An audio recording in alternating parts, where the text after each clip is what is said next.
Live radar. Here's Chief Meteorologist Bryan Bachman.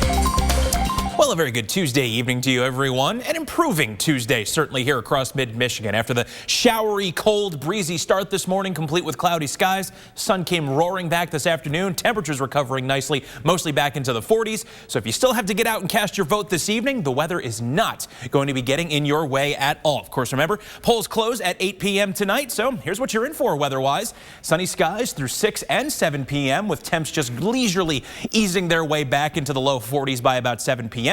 After the sun goes down at 8 o'clock, as things wrap up, we'll see clear skies unfolding with temps working their way back into the upper 30s by then. Outside of that, though, it's all quiet here on the First Warn 5. Pinpoint Doppler radar, as you can see, live from MBS tonight. No rain across mid-Michigan at all. We will see another round of rain and snow showers rolling in from the west by about daybreak, but this evening will stay dry, and most of the overnight period will be dry as well, and it won't even be until after midnight when we start to see some clouds creeping back in from the west. So live look outside over downtown Flint. Beautiful ending to this mid-March day here on the 10th of March. Blue skies, plenty of sunshine, which, by the way, we still get to enjoy now for about another 2 hours.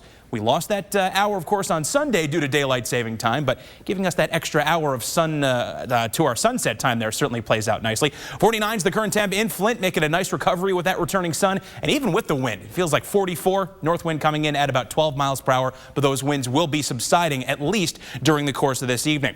Cold front in the system that came through early this morning, now well to the east of us here on the First Warn 5 Sky Tracker. In fact, they're moving into western New York State and out of the picture, quickly taking that deck of clouds with them. We're going to settle into this brief lull in the action for a few more hours here, but then we're watching this small area of low pressure emerging into the Nebraska panhandle here tonight. You can see well out ahead of that, there's a band of mixed rain and snow showers from parts of Minnesota and on into Iowa. That will build east, arriving here closer to daybreak. But just like this morning's system, it's going to be a pretty quick hitter. It'll be gone by about mid-morning or so tomorrow, and then we're right back to dry conditions in the afternoon. So here's how it times out. Hour by hour forecast. We hit the 7 o'clock hour, still enjoying plenty of sunshine around the region as we move into that final half hour or so of daylight.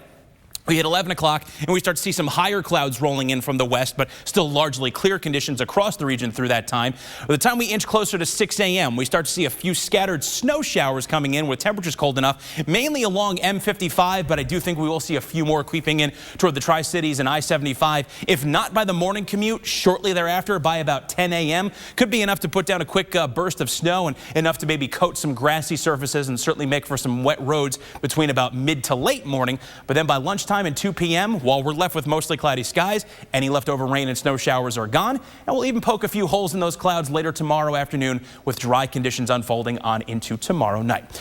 So 29 degrees, that's your overnight low temp with increasing clouds, snow showers arriving late, really closer to daybreak. Heading into tomorrow, it's morning rain and snow showers, then drying out in the afternoon. Highs still a little bit above average in the mid-40s, but of course notably cooler than they've been for the last few days. We'll go back up to 56 though on Thursday, so right back into some full-fledged spring, even if it does come at the cost of some scattered afternoon showers. But yet another dry and fairly sunny weekend. It'll at least be making an appearance Saturday and Sunday. It'll just be, of course, notably cooler with highs back to about 40 degrees. But I think we've turned a corner. Yes. Definitely have. Yeah. Don't know what's around the next corner, but... But the fact that we're seeing more 50s popping up and plenty of 40s rather than highs in the 30s, definitely a good sign for now. All right. We'll take it. Thanks, Brian. You bet.